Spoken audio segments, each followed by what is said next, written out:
오늘 묵상할 말씀 마태복음 27장 45절부터 46절 말씀입니다. 제6시로부터 온 땅이 어둠이 임하여 제9시까지 계속되더니 제9시쯤에 예수께서 크게 소리질러 이르시되 엘리 엘리 라마 사박다니 하시니 이는 곧 나의 하나님 나의 하나님 어찌하여 나를 버리셨나이까 하는 뜻이라.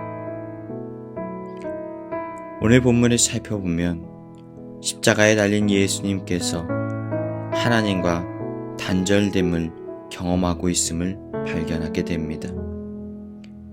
예수님께서는 십자가에서 매우 고통스러워하시며 절규하셨습니다. 그런데 예수님의 고통의 이유는 단순히 십자가의 고통이 극심했기 때문은 아닙니다. 하나님과의 관계가 끊어진 그 고통으로 인하여 참으로 괴로우셨던 것입니다. 그러니까 하나님께 버림을 받으셨던 것이지요.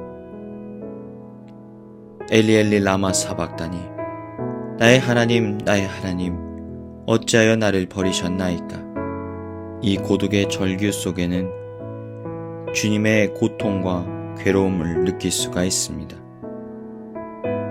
종교개혁자 마르틴 루터는 오늘 본문의 말씀을 묵상하다가 먹고 자는 것까지 잊고 묵상하며 깊은 고뇌에 빠졌습니다. 어떻게 하나님이 하나님에게 버림을 받으실 수 있단 말인가? 이 본문이 큰 괴로움으로 다가왔습니다. 하나님께 버림받은 이 절규를 가지고 루터는 고뇌할 수밖에 없었던 것이지요. 그런데 왜 주님께서는 하나님과 단절되는 고통을 겪으셨던 것일까요? 왜 주님은 십자가 형벌이라는 육신의 고통보다도 더 괴로운 하나님과의 단절되는 형벌을 받으셔야 했던 것일까요? 그것은 바로 예수님께서 우리의 죄를 대신 짊어지심으로 십자가의 형벌을 받으셔야만 했기 때문입니다. 예수님께서 하나님께 버림받아 단절된 시간을 보내신 이유는 우리의 죄의 형벌을 대신 짊어지셨기 때문입니다. 성경은 우리가 받아야 할 형벌에 관하여 이렇게 말씀합니다. 로마서 3장 23절 모든 사람이 죄를 범하였음에 하나님의 영광에 이르지 못하더니 죄로 인하여서 하나님 앞에 결코 가까이 나아갈 수 없다는 것입니다. 이사야 59장 2절 오직 너희 죄악이 너희와 너희 하나님 사이를 갈라놓았고 너희 죄가 그의 얼굴을 가리어서 너희에게서 듣지 않으시게 함이니라. 세상 사람들을 보십시오. 이 땅을 살아가면서 평안함이 없고 날마다 두려움과 불안함 속에서 살아갈 수밖에 없는 이유는 본질적으로 죄로 인해 하나님과의 관계가 끊어졌기 때문입니다. 우리를 괴롭히는 고통, 두려움, 우울함, 염려와 근심, 낙심과 좌절의 문제는 사실 우리의 삶에서 하나님과의 관계가 끊어졌기 때문에 일어나는 것입니다. 그리고 이러한 죄의 문제는 죽은 후에도 영원한 지옥 형벌에 우리를 매어 놓습니다. 우리는 단절의 형벌, 끊어짐이 얼마나 끔찍한지를 잘 알고 있습니다. 오늘날 신종 코로나 바이러스로 인하여서 많은 사람들의 소통과 관계가 깨어져 있습니다. 주변의 사람들과 함께 할 수 없고 사랑하는 사람들과의 관계를 맺기가 어렵습니다. 심지어는 교회 공동체 안에서 한 공간에 머물면서 함께 예배하고 교제하고 친교하는 것조차 참으로 힘듭니다. 묶이고 막히고 끊어진 상태. 이것이 바로 단절입니다. 그리고 죄의 형벌입니다. 이러한 죄가 하나님과 우리의 사이를 갈라놓았다는 것입니다. 그렇다면 어떻게 하나님과 끊어진 우리의 문제를 해결할 수가 있단 말입니까? 죄의 문제를 해결할 유일한 방법은 무엇입니까? 바로 죄 없으신 예수님께서 우리의 모든 죄를 대신 짊어지시는 그 사건을 바라봄으로 우리는 하나님과의 끊어진 관계를 다시 회복할 수 있습니다. 이사야 53장 5절부터 6절 그가 찔림은 우리의 허물 때문이요 그가 상함은 우리의 죄악 때문이라 그가 징계를 받음으로 우리는 평화를 누리고 그가 채찍에 맞음으로 우리는 나음을 얻었도다.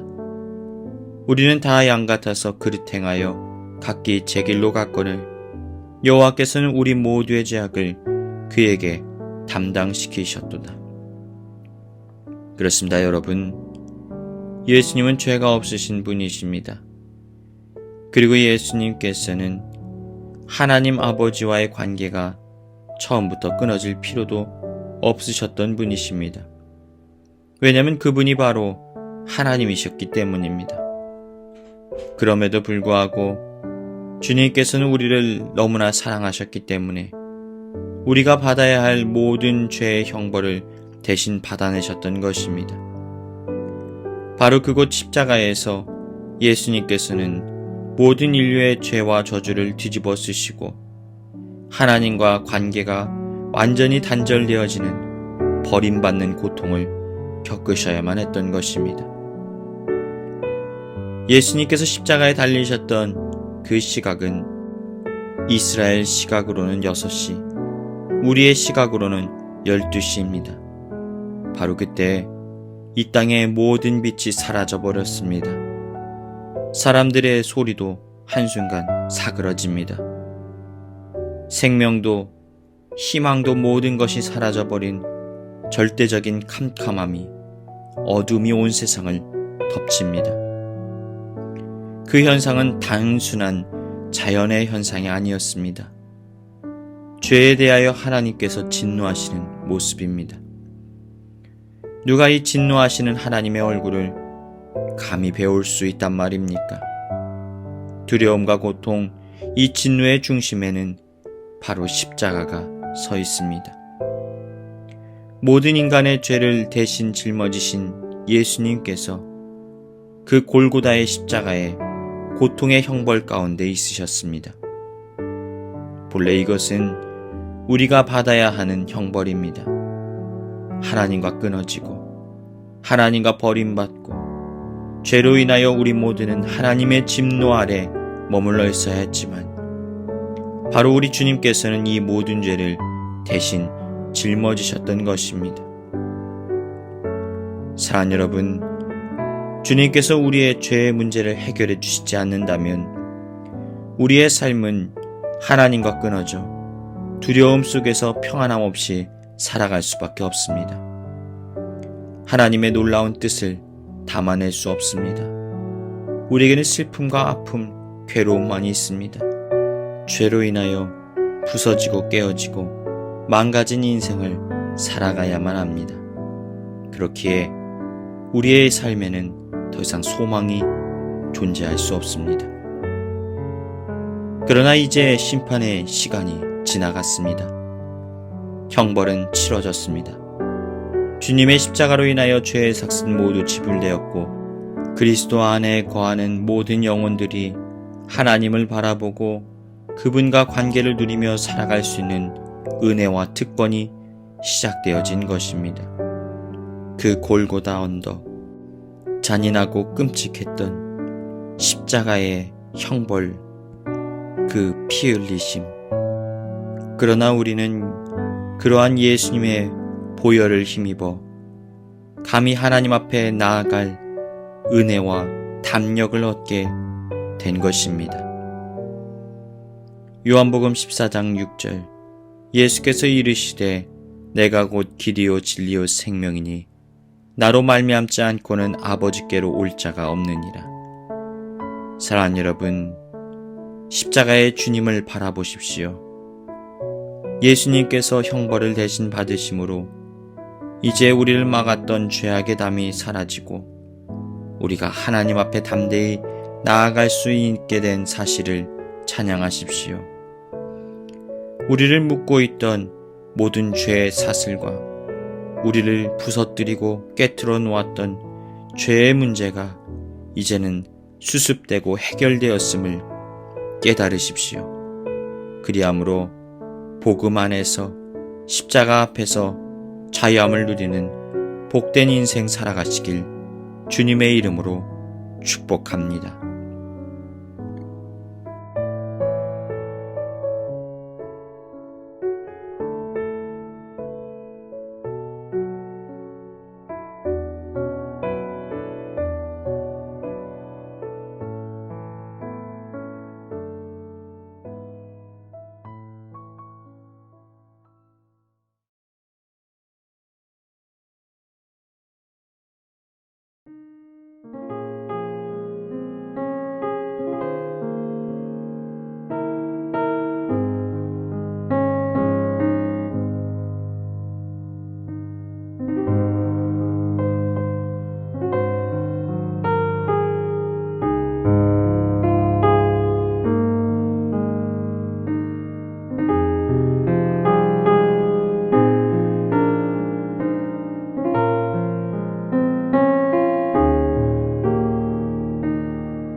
이 시간 교회 주신 공동의 기도 제목을 가지고 다 같이 기도하시겠습니다. 첫 번째로 고난주간 동안 십자가의 주님을 깊이 묵상하게 하시고 주님을 만나는 은혜의 시간 되게 하여 주옵소서. 주님께서 우리에게 주신 생명의 가치를 가지고 주님 닮은 오늘을 살게 하여 주옵소서.